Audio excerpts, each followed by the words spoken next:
Hello students, welcome to my YouTube channel. तो आज हम लोग अपने लाइट चैप्टर को कंटिन्यू करते हुए पढ़ने वाले हैं रिफ्रैक्शन ऑफ लाइट। ओके, तो स्टार्ट करते हैं। What is refraction of light? When a ray of light passes from one medium to another it suffers deviation. Deviation means आप बोल सकते हैं बेंडिंग ऑफ लाइट कि लाइट रेज जो वो कितने एंगल से बेंड कर रही है उसको हम लोग डेविएशन बोलते हैं। This phenomenon is called refraction of light. Light के इसी फेनोमेनन को हम लोग बोलते हैं refraction of light. What is the speed of light in air? Speed का लाइट क्या है एयर में? एयर को हम लोग वैक्यूम भी बोलते हैं। ओके, तो 3 × 10⁸ मीटर पर सेकेंड ये लाइट की सबसे हाईएस्ट स्पीड है, जिसको हम लोग डिनोट करते हैं सी से। ओके, अब देखिए क्या है, what is denser and rarer medium. अगर हम लोग दो मीडियम को कंपेयर करते हैं, देखिए मीडियम जो है वो सिंगुलर वर्ड है और मीडिया जो है वो प्लूरल वर्ड है। तो हम लोग यहाँ पे दो मीडियम ले रहे हैं, तो उसको हम लोग मीडिया बोलेंगे। Okay, the medium in which light travels faster is called, मतलब हम लोग कह सकते हैं कि जिस मीडियम में लाइट का स्पीड जो है वो फास्टर रहता है वो रेयरर मीडियम होता है। ओके, और जिसमें लेस स्पीड रहता है लाइट का उसको हम लोग डेंसर मीडियम बोलते हैं। क्या है यहाँ पे नेक्स्ट हमारा, draw a diagram to how path of light changes when it passes from rarer to denser.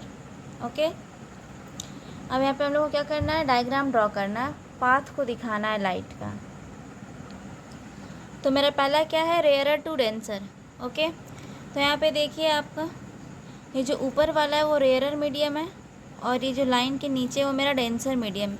यहाँ पे देखिए ये इंसिडेंट रे है, तो जब इंसिडेंट रे रेयरर मीडियम से डेंसर मीडियम में जाती है तो यहाँ पे देखिए आप लोगों को चेंजेस दिख रहा होगा। ये इंसिडेंट रे जो है वो क्या होती है, यहाँ पे रिफ्रैक्ट होने के बाद वो देखिए ये हमारा नॉर्मल है, तो ये नॉर्मल की तरफ बेंड हो जाती है। ओके, तो हम लोग कह सकते हैं कि जब लाइट जो है वो रेयरर से डेंसर मीडियम में जाती है तो वो नॉर्मल के तरफ, नॉर्मल के साइड बेंड होती है। ओके, अब यहाँ पे देखिए डेंसर टू रेयरर है, लाइट यहाँ पे क्या कर रही है, डेंसर से रेयरर में जा रही है, तो क्या होती है, away, bend away from the normal, वो नॉर्मल से दूर जाती है। देखिए यहाँ पे, तो हमारा फर्स्ट का आंसर क्या है, द रे बेंड टुवर्ड्स द नॉर्मल। जब हमारा लाइट रेज रेयरर से डेंसर में जाती है तो, एंड जब डेंसर टू रेयरर में जाती है तो bends away from the normal. अब क्या है यहाँ पे, define refractive index of a medium, हम लोगों ने पहला ही पढ़ा। Refractive index of a medium is defined as the ratio of speed of light in vacuum to the speed of light in the that medium. मान लीजिए आपके पास कोई मीडियम दे रखा है। ओके, और आपको रिफ्रैक्टिव इंडेक्स पूछ रहा है, तो वहाँ पे आप क्या करिएगा, सबसे पहली बात कि रिफ्रैक्टिव इंडेक्स निकालने के लिए आपको दो मीडियम की ज़रूरत होगी। ठीक है, एक रेयरर और दूसरा आपका डेंसर। तो रिफ्रैक्टिव इंडेक्स जब भी निकालना होता है तो उसका फॉर्मूला क्या होता है, ratio of speed of light in vacuum bye speed of light in that medium, जिस मीडियम की बात कर रहा है। ओके, तो यहाँ पे देखिए इसको किसे डिनोट करते हैं हम लोग, एन से डिनोट करते हैं। तो यहाँ पे क्या है, speed of light in air by speed of light in medium. अब आगे क्या है हमारा, refractive index of a medium has no unit, इसका कोई यूनिट आपका नहीं होता है, क्योंकि यहाँ पे भी स्पीड ऑफ लाइट है, यहाँ पे भी स्पीड ऑफ लाइट है। ओके, यूनिट आपका सेम है। Denser medium has greater refractive index than rarer medium, denser medium की जो रिफ्रैक्टिव इंडेक्स होती है वो ज़्यादा होती है। अब क्या आपका state laws of refraction, there are two laws of refraction, हम लोगों ने लॉज ऑफ रिफ्रैक्शन भी पढ़ा है, तो वैसे ही हमारा लॉज ऑफ रिफ्रैक्शन भी है, इसमें भी सेम है। क्या आपका, the incident ray, the refracted ray and the normal to the point of incidence all lie in the same plane.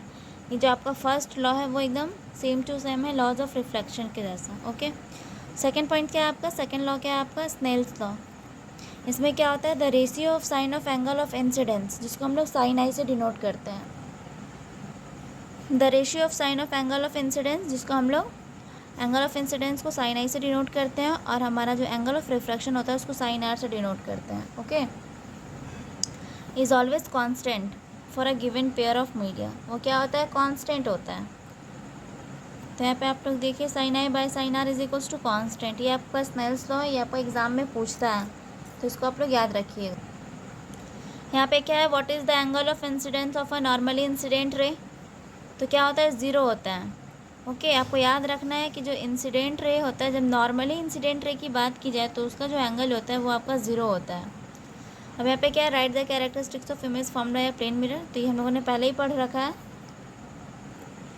यहाँ पे देखिए जब आपको रिफ्रैक्टिव इंडेक्स जो है वो फर्स्ट मीडियम के रिस्पेक्ट में निकालना होगा सेकंड मीडियम का, तो उस केस में हम लोग कैसे लिखेंगे, sine i by sine r is equals to N2 by N1। Okay, जिसके रेस्पेक्ट में निकालना है, जैसे कि मान लीजिए यहाँ पे क्या है, refractive index of second medium to that of first medium, जिसके रेस्पेक्ट में निकालना है वो आपको नीचे रखना है। अब आगे देखिए क्या है, state the law of reversibility of light. ये क्या है, law of reversibility of light states that when direction of light is reversed, जब लाइट का डायरेक्शन रिवर्स होता है तो उस टाइम पे क्या होता है, लाइट जो है वो अपना बैक पाथ को फॉलो करती है, और रिवर्स इट पाथ मतलब जिस पाथ से वो आई रहती है उसी पाथ को फॉलो करती है। यहाँ पे देखिए क्या है, draw ray diagram showing the refraction of light through a rectangular glass slab. इस डायग्राम को अच्छे से देखना है। यहाँ पे ये देखिए आपका ये क्या है, रेक्टेंगुलर ग्लास स्लैब है।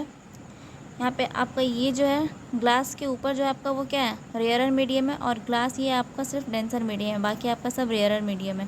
तो यहाँ पे लाइट क्या कर रही है, रेयरर मीडियम से डेंसर मीडियम में आ रही है, तो यहाँ पे क्या होगा, नॉर्मल की तरफ बेंड करेगी। देखिए यहाँ पे ये आपका नॉर्मल है, ये इंसिडेंट रे है, ये रिफ्रैक्टेड रे है, तो रिफ्रैक्टेड रे किधर बेंड हो रही है, नॉर्मल की तरफ, ठीक है।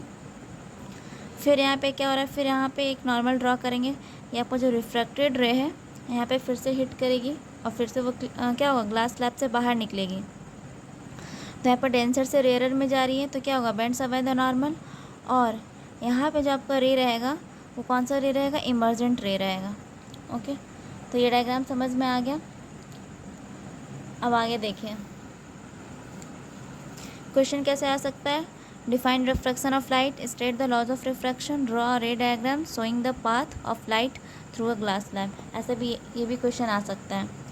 तो देखिए सारा आंसर यहाँ पे लिखा हुआ है।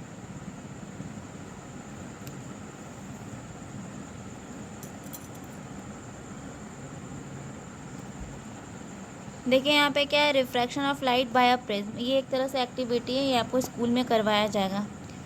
तो आइए हम लोग फिर भी देख लेते हैं। यहाँ पे ये क्या है, आपका एक प्रिज्म है, ठीक है। इसका शेप कैसा दिख रहा है, ट्रायंगुलर दिख रहा है। और यहाँ पे देखिए यहाँ पे क्या है, ये आपका है यहाँ पे देखिए ये क्या है, आपका इंसिडेंट रे है, ये आपका क्या हो गया, रेयरर मीडियम हो गया, ये डेंसर हो गया, और ये फिर से रेयरर हो गया। ओके, तो इंसिडेंट रे यहाँ पे क्या हो रहा है, रेयरर से डेंसर में जा रही है, तो क्या होगा, बेंड्स अवे द नॉर्मल, तो देखिए नॉर्मल की तरफ बेंड्स करिए, ये आपका नॉर्मल है, ये दोनों, ये आपका रिफ्रैक्टेड रे हो गया। फिर यहाँ पे देखिए नॉर्मल के साथ जो मेरा एंगल बनता है वो क्या होता है, एंगल ऑफ इंसिडेंस, ठीक है। यहाँ पे ये देखिए एंगल ऑफ इंसिडेंस हो गया, ये एंगल ऑफ रिफ्रैक्शन हो गया। फिर यही रिफ्रैक्टेड रे जो है वो फिर से यहाँ पे क्या होगा, ग्लास प्लेन से बाहर निकलेगी यहाँ पे, तो उस केस में ये कौन सा रे रहेगा, ये इमर्जेंट रे हो जाएगा आपका। और फिर यहाँ पे देखिए, यहाँ पे जब आप एक नॉर्मल ड्रॉ करेंगे तो उसके साथ जो मतलब इमर्जेंट रे और नॉर्मल के साथ जो एंगल बनेगा वो होगा आपका एंगल ऑफ इमर्जेंस, उसको हम लोग बोलेंगे एंगल ऑफ इमर्जेंस। तो आई होप आपको ये डायग्राम क्लियर होगा। और यहाँ पे आपका दो एंगल ऑफ रिफ्रैक्शन होगा, R1 और R2। बाकी ये देखिए ये तो रे डायग्राम है, ये पहले ही हम लोगों ने पढ़ रखा है। आई होप आप लोग को यहाँ तक क्लियर हो गया होगा। तो कल के चैप्टर में हम लोग, कल की क्लास में हम लोग लेंस के बारे में पढ़ेंगे। तो थैंक यू फॉर वॉचिंग।